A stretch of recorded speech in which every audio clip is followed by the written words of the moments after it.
जय माता दी। हर हर महादेव। स्वागत है आप सभी का आपके अपने चैनल हमारे संस्कार में। आज हम आपके लिए लेकर आए हैं माँ सिद्धिदात्री की कथा।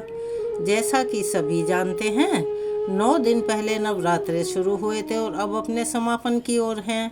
9 दिन पहले हमने माँ भगवती का स्वागत किया था, अपने घर में विराजमान किया था। लेकिन अब माँ की विदाई का टाइम आ गया है, तो हम सभी प्रार्थना करते हैं कि माँ की कृपा हम सभी पर हमेशा बनी रहे और अगले नवरात्रों तक उनके आशीर्वाद की बरसात हमारे ऊपर ऐसे ही होती रहे। तो चलिए अब शुरू करते हैं। आज महानवमी के दिन सुनाने जा रहे हैं माँ सिद्धिदात्री और कन्या पूजन की कथाएं।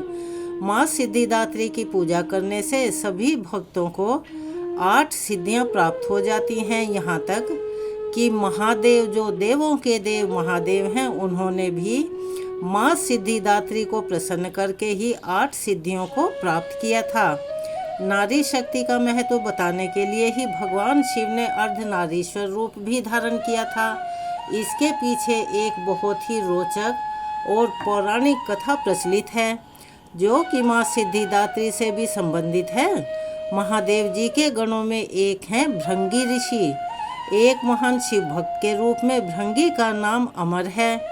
कुछ जगह पर इस कथा में भृगु ऋषि का नाम भी आता है। कहा जाता है कि जहाँ भगवान शिव होंगे वहाँ गणेश जी, नंदी, श्रृंगी और भृंगी और उनके साथ साथ वीरभद्र का वास अवश्य ही होगा। शिव शिवा के साथ साथ उनके गण भी अवश्य ही चलते हैं। और इन सभी प्रमुख गणों के बारे में तो बहुत सारी कहानियां हमारे वेद शास्त्रों में मिलती हैं और बहुत सारी पौराणिक कथाएं प्रचलित हैं। जैसे कि प्रजापति दक्ष के यज्ञ विध्वंस करने के लिए वीरभद्र उत्पन्न हुए। माँ पार्वती जी ने श्री गणेश जी को उत्पन्न किया। नंदी तो शिव जी के वाहन हैं। शिलाद मुनि के पुत्र के रूप में जन्म लेकर शिव जी के वाहन बने नंदी। आपने यह सारी कहानियाँ तो बहुत सुनी होंगी, लेकिन क्या प्रमुख शिवगण भृंगी की कथा आपने कभी सुनी है? अगर नहीं सुनी तो चलिए हम आज आपके लिए यह कथा लेकर आए हैं और आपको सुनाते हैं, ताकि आप सब पर भी महादेव और जगत जननी माँ अम्बे की कृपा हमेशा बनी रहे। भृंगी के 3 पैर कैसे हुए, इसके पीछे एक कथा प्रचलित है, जो हमें यह बताती है कि उमा और शंकर के बीच का प्रेम कितना गहरा है। आगे बढ़ने से पहले आप सभी से निवेदन है, प्लीज़ जो चैनल पर नए हैं वो चैनल को सब्सक्राइब करें, वीडियो को लाइक करें, ज़्यादा से ज़्यादा शेयर करें, बेल आइकन को भी अवश्य ही दबाएं। कमेंट्स बॉक्स में जय माता दी, हर हर महादेव अवश्य ही लिखें और अपना प्यार और सहयोग हमें ऐसे ही देते रहें, क्योंकि यह हमारे लिए अनमोल होता है। वे दोनों वस्तुतः एक ही हैं। दरअसल भृंगी की एक अनुचित जिद के कारण सदाशिव और जगदम्बा को अर्धनारीश्वर रूप धारण करना पड़ा। भृंगी महान शिव भक्त थे। सदाशिव के चरणों में उनकी अत्यधिक प्रीति थी, यानी वे उसी में हमेशा संलग्न रहा करते थे और हमेशा भगवान शिव का ही स्मरण किया करते थे। उन्होंने स्वप्न में भी भगवान शिव के अलावा किसी का भी ध्यान नहीं किया था, और किसी की तो क्या बात करें, यहाँ तक कि वे जगत जननी माँ पार्वती जी को भी हमेशा सदा शिव से अलग माना करते थे और केवल भगवान शिव की ही पूजा उनका उद्देश्य था और उन्हीं की पूजा आराधना किया करते थे। शिवस्य चरणम केवलम, उनके मन में यह भाव था। वे हमेशा इसी में मस्त रहा करते थे। उनकी बुद्धि यह स्वीकार ही नहीं कर पाती थी कि शिवजी और पार्वती जी में कोई भेद नहीं है, वे एक ही हैं। एक बार सदाशिव के परम भक्त श्रृंगी ऋषि कैलाश पर्वत पर अपने आराध्य की परिक्रमा करने के लिए पहुँचे। हमेशा की तरह महादेव की बाईं जंघा पर आदिशक्ति जगदम्बा विराजमान थी। महादेव समाधि में लीन थे और माँ जगदम्बा चैतन्य थी। जगदम्बा जी के नेत्र खुले हुए थे। भृंगी आए तो शिवजी की परिक्रमा करने, परंतु शिवजी तो ध्यान में मगन थे। शिव प्रेम में भृंगी मतवाले हो रहे थे और सिर्फ शिव जी की ही परिक्रमा करना चाहते थे, क्योंकि ब्रह्मचर्य की उनकी परिभाषा कुछ अलग थी, उनकी सोच अलग थी। पर क्या करें, पार्वती जी तो शिव जी के वामांग में विराजमान हैं और भृंगी अपना उतावलापन रोक नहीं पा रहे थे और साहस इतना बढ़ गया था कि उन्होंने जगदम्बा देवी से अनुरोध कर दिया कि वह शिव जी से अलग होकर बैठ जाएं ताकि वे शिव जी की परिक्रमा कर सकें। देवी जगदम्बा समझ गई कि यह है तो तपस्वी, लेकिन इसे अभी तक पूरा ज्ञान नहीं हुआ है। अब तक इसे केवल अधूरा ज्ञान ही प्राप्त हुआ है। इसीलिए भृंगी के अनुग्रह को देवी जगदम्बा ने अनसुना कर दिया। भृंगी तो हठ में थे, कुछ भी सुनने समझने की स्थिति में थे ही नहीं। उन्हें तो केवल सदाशिव की ही परिक्रमा करनी थी। तो वे फिर से देवी पार्वती जी से कहने लगे कि देवी, आप सिर्फ कुछ क्षण मात्र के लिए ही अलग हट जाएं ताकि मैं भगवान शिव की परिक्रमा कर सकूं। तब माँ पार्वती जी ने इस पर आपत्ति जताई और कहा कि इस तरह की अनुचित बातें बंद कीजिए। जगदम्बा महादेव जी की शक्ति है, वह सदा शिव से अलग होने को भला कैसे तैयार होती। माता ने भृंगी को कई तरह से समझाया, लेकिन उनकी समझ में आया ही नहीं।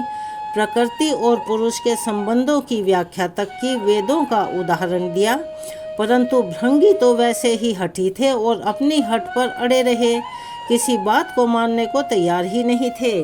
अब हठी की बुद्धि तो वैसे भी आधी ही रह जाती है। माता द्वारा दिए गए ज्ञान उपदेश उनकी बुद्धि में बैठ ही नहीं रहे थे। उनकी बुद्धि सृष्टि के इस रहस्य को समझने को तैयार ही नहीं थी। उन्होंने तो केवल शिव जी की ही परिक्रमा करने की जिद ठान रखी थी। माता ने सोचा, इस अज्ञानी को कुछ भी समझाने से कोई फायदा नहीं है, इसे अनसुना और अनदेखा करना ही बेहतर है। और इस प्रकार बार बार आग्रह और हट करने के बाद भी माँ जगदम्बा शिव जी से अलग नहीं हुई। होती भी कैसे, क्योंकि उनका वजूद तो एक दूसरे के बिना है ही नहीं। इधर भृंगी ने भी जिद पकड़ रखी थी, अपने मन की करने की उन्होंने एक योजना बना ली।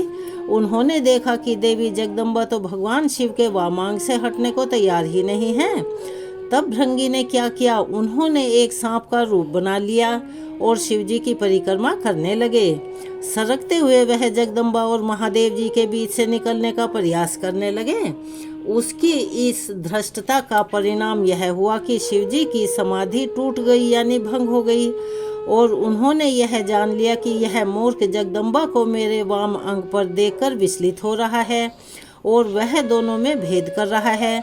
तब इसे सांकेतिक रूप से समझाने के लिए शिवजी ने तत्काल ही अर्धनारीश्वर रूप धारण कर लिया। देवी जगदम्बा, जो अब तक प्रभु के वाम अंग में विराजमान थी, साक्षात दिखाई दे रही थी। अब जगदम्बा उन्हीं में विलीन हो गई। भगवान शिव दाहिने भाग से पुरुष रूप में और बाएं भाग में स्त्री रूप में दिखने लगे। अब तो भृंगी की योजना पर पानी फिर गया। हठी का हट तो भगवान से भी ऊपर जाने लगता है। भृंगी ने इतना सब कुछ देख लिया, लेकिन इतने पर भी उन्होंने अपनी हिम्मत नहीं हारी, अपनी हठ नहीं छोड़ी। उन्होंने तो बस शिव जी की परिक्रमा ही करनी थी। अपनी जिद पूरी करने के लिए उन्होंने सोचा कि एक बार और प्रयास करके देखता हूँ। तो उन्होंने अब की बार अपनी हिम्मत को जारी रखते हुए अपनी जिद को पूरी करने के लिए एक मूर्खतापूर्ण यानी कि बेबुद्धि वाला काम किया। अब की बार भृंगी ने एक चूहे का रूप धारण कर लिया और चूहे के रूप में प्रभु के अर्धनारीश्वर रूप को ही वे कुतर कुतर कर एक दूसरे से अलग करने की कोशिश में लग गए। अब तो यह अति हो गई थी। शिव भक्त भृंगी की धृष्टता को लगातार सहन करती आ रही जगदम्बा देवी का धैर्य अब छूट रहा था। उन्होंने भृंगी को शाप दे दिया कि हे भृंगी, तू सृष्टि के आदि नियमों का उल्लंघन कर रहा है। यदि तू मात्र शक्ति का सम्मान करने में अपनी हट और अपनी जिद समझता है तो अभी इसी समय तेरे शरीर से तेरी माता का अंश अलग हो जाएगा।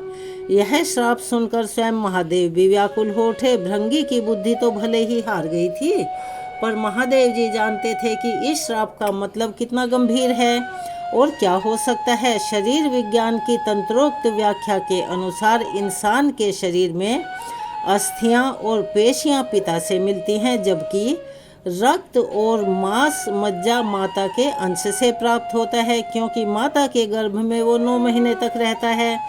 इस श्राप के बाद फिर क्या था, भृंगी की तो दुर्गति हो गई और उनके शरीर से तत्काल रक्त और मांस अलग हो गया। अब उनके शरीर में केवल हड्डियां मात्र बची और मांसपेशियां ही बची रह गई। मृत्यु तो हो नहीं सकती थी, क्योंकि वह अभिमुक्त कैलाश के अक्षेत्र में थे और स्वयं सदाशिव और महामाया उनके सामने थे। उनके प्राण हरने के लिए अब यमदूत वहां पर पहुंचने की हिम्मत भी नहीं जुटा पाते थे। असह्य पीड़ा से भृंगी बेचैन होने लगा, व्याकुल होने लगे। यह श्राप भी तो आदिशक्ति जगदम्बा का ही दिया हुआ था, कोई भला कुछ कर और कह भी क्या सकता था। उन्होंने यह श्राप भृंगी की भेद बुद्धि को सही रास्ते पर लाने के लिए दिया था, इसीलिए महादेव भी बीच में नहीं आए। और इस श्राप का लाभ यह हुआ कि भृंगी असहनीय पीड़ा में पड़कर समझ गए कि पितृ शक्ति किसी भी सूरत में मातृ शक्ति से परे और अलग नहीं है। माता और पिता मिलकर ही इस शरीर का निर्माण करते हैं, इसीलिए दोनों ही बराबर पूजा के अधिकारी हैं और बराबर पूज्य हैं। इसके बाद भृंगी ने असहनीय पीड़ा से तड़पते हुए जगदम्बा की अभ्यर्थना यानी उनसे अनुरोध किया। माता तो माता होती है, उन्होंने तुरंत उन पर कृपा की और उनकी पीड़ा दूर कर दी। माँ जगदम्बा तो ऐसी ही हैं, किसी की पीड़ा को वे नहीं देख सकती, तो उन्होंने अपना श्राप वापस लेने का उपक्रम शुरू किया। लेकिन धन्य थे भक्त भृंगी, उन्होंने माता का सम्मान करते हुए माता को श्राप वापस लेने से रोक दिया। भृंगी ने हाथ जोड़कर कहा, माता, मेरी पीड़ा दूर करके आपने मेरे ऊपर बड़ी कृपा की, परंतु मुझे अब इसी स्वरूप में रहने दीजिए। मेरा यह स्वरूप संसार के लिए एक उदाहरण बनेगा। इस सृष्टि में फिर से कोई मेरी तरह भ्रम का शिकार होकर माता और पिता को एक दूसरे से अलग समझने की भूल कभी नहीं करेगा। मैंने इतना बड़ा अपराध किया, माता, फिर भी आपने मेरे ऊपर कृपा की। अब मैं एक जीवंत उदाहरण बनकर सदैव आपके आसपास ही रहूंगा। भक्त भृंगी की यह बात सुनकर महादेव और देवी जगदम्बा दोनों प्रसन्न हो गए।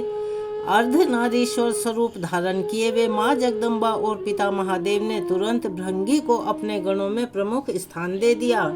भृंगी चलने फिरने में समर्थ हो सके, इसीलिए उन्हें तीसरा पैर भी दे दिया और तीसरे पैर से वह अपने भार को संभालकर भगवान शिव और देवी पार्वती जी के साथ साथ चलते हैं। अर्धनारीश्वर भगवान शिव ने कहा, हे भृंगी, अब से तुम सदा हमारे साथ रहोगे। तुम्हारी उपस्थिति इस जगत के लिए एक संदेश होगी, एक सीख होगी कि हर जीव में जितना अंश पुरुष का है उतने ही अंश नारी के भी हैं। नारी और पुरुष में भेद करने वाले की गति तुम्हारे जैसी हो जाती है। पुरुष और स्त्री मिलकर संसार को आगे बढ़ाएं, दोनों बराबर के अंश के योगी हैं। और इसी बात को सिद्ध करने के लिए मैंने अर्धनारीश्वर रूप धारण किया है। स्त्री पुरुष दोनों का अपना स्थान, अपना अपना अस्तित्व है और इसे नकारने वाले को शिव और शिवा दोनों में से किसी की भी कृपा कभी प्राप्त हो ही नहीं सकती।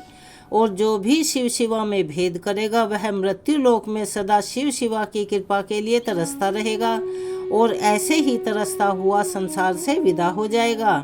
भृंगी को फिर वह पद प्राप्त हुआ जिसे प्राप्त करने के लिए इंद्र आदि देवता भी तरसते रहते हैं, लालायित रहते हैं। सभी प्रेम से बोलिए, माँ जगदम्बा की जय, अर्धनारीश्वर भगवान की जय, हर हर महादेव, माँ सिद्धिदात्री की जय। चलिए अब हम आपको सुनाते हैं कन्या पूजन की कथा।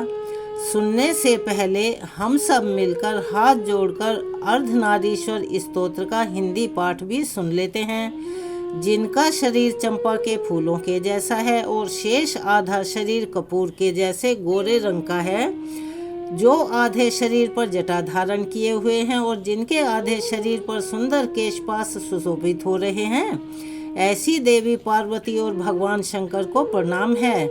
जिन पार्वती जी के शरीर पर कस्तूरी और कुमकुम का लेप लगा हुआ है और भगवान शंकर के शरीर पर चिता की भस्म लगी हुई है, देवी पार्वती कामदेव को जिलाने वाली हैं और महादेव उसे नष्ट करने वाले हैं। ऐसी देवी पार्वती और भगवान शंकर को हमारा प्रणाम है, जो पैरों में चमकती हुई पायल को धारण किए हुए हैं और जो पैरों में सर्पराज की पायल पहने हैं, जो सोने के बाजूबंद पहने हुए हैं और जो भुजा में सर्प धारण किए हुए हैं, उन शिव को नमस्कार है। और शिवा को अर्थात देवी पार्वती को भी नमस्कार है। जिन पार्वती जी के नेत्र बड़े बड़े खिले हुए नीले कमल के समान हैं, जिन शिव जी के नेत्र खिले हुए कमल के समान हैं, जिन पार्वती जी के 2 समनेत्र हैं और जिनके 3 नेत्र हैं, उन शिवा को नमस्कार है। उन शिव को नमस्कार है। जिन पार्वती जी के केश मंदार के पुष्पों से सुशोभित हैं और जो शिव जी मुंडों की माला धारण किए हुए हैं, जिन पार्वती जी के वस्त्र दिव्य हैं और जो शिव जी दिगंबर अर्थात आकाश को ही वस्त्र के रूप में धारण करने वाले दिगंबर हैं, उन शिवा और शिव को नमस्कार है। जिनके केश जल से भरे हुए काले बादलों के समान हैं, जिनकी जटा में बिजली की चमक जैसी लालिमा है, जिनका कोई ईश्वर नहीं है और जो समस्त संसार के ईश्वर हैं, उन शिवा और शिव को नमस्कार है। हम सभी उन शिवा और शिव को बारंबार नमस्कार करते हैं। तो यह था अर्धनारीश्वर स्तोत्र का हिंदी अनुवाद। चलिए अब हम सभी सुनते हैं कन्या पूजन की एक कथा। नवरात्रि के अंतिम दिन माँ सिद्धिदात्री की पूजा का विशेष महत्व माना गया और बताया गया है। शास्त्रों में ऐसा वर्णित है कि माँ सिद्धिदात्री समस्त सिद्धियों की अधिष्ठात्री देवी हैं। उनकी उपासना करने मात्र से मनुष्य को सभी सिद्धियां, सुख, वैभव और मोक्ष की प्राप्ति स्वतः ही हो जाती है। इसी दिन कन्या पूजन का विधान है। छोटी छोटी कन्याओं को देवी का रूप मानकर उनका स्वागत किया जाता है। उनके चरण पखारे जाते हैं यानी धोए जाते हैं। उन्हें सात्विक भोजन करवाया जाता है और अपनी सामर्थ्य के अनुसार उपहार देकर विदा किया जाता है। और ऐसा बताया और कहा गया है कि बिना कन्या पूजन के नवरात्रि की साधना यानी व्रत और उपवास अधूरे माने जाते हैं। आज कन्या पूजन की यह कथा आधुनिक समाज के लिए एक संदेश और एक सीख है। समय बदल चुका है। विज्ञान और टेक्निक के युग में जहां लोग स्वयं को प्रगतिशील मानने लगे हैं, वहीं दूसरी ओर बेटियों पर अत्याचार, भ्रूण हत्या, दहेज प्रथा और शोषण जैसी घटनाएं और भी तेजी से बढ़ रही हैं। छोटी बच्चियां जिनके हाथों में गुड़िया होनी चाहिए थी, वे समाज की कुरीतियों की पीड़ा से जूझ रही हैं। गली चौराहों, गांव, शहर में कोई समाचार आता है कि किसी मासूम कन्या पर अत्याचार हुआ है यानी उसका बलात्कार हुआ है, तो माँ सिद्धिदात्री का हृदय भी करुणा की वेदना से फट जाता है। माँ भी सोचती है कि यह वही धरती है क्या जहाँ कन्याओं को देवी का स्वरूप मानकर पूजा जाता था। आज यही समाज उनके आंसुओं को अनदेखा कर रहा है और अपने आप उनको पीड़ा देने का भागी बन रहा है। क्या लोगों ने उस चीज़ को भुला दिया है कि हर कन्या में ही तो मेरा अंश है। और माँ सिद्धिदात्री अपने दिव्य लोक से आधुनिक समाज को देख रही हैं और वे हर कृत्य को देख रही हैं कि एक और नवरात्रि में भक्त घर घर जाकर कन्याओं को आमंत्रित करते हैं, उनका पूजन करते हैं, उन्हें देवी मानकर उनके चरण पखारते हैं यानी उनके पैर धोते हैं, भोजन करवाते हैं और उनके पैर छूकर उनसे आशीर्वाद लेते हैं। और वही भक्तजन कुछ संख्या में दूसरी ओर समाज में अपने घर की बेटियों को बोझ समझने लगे हैं।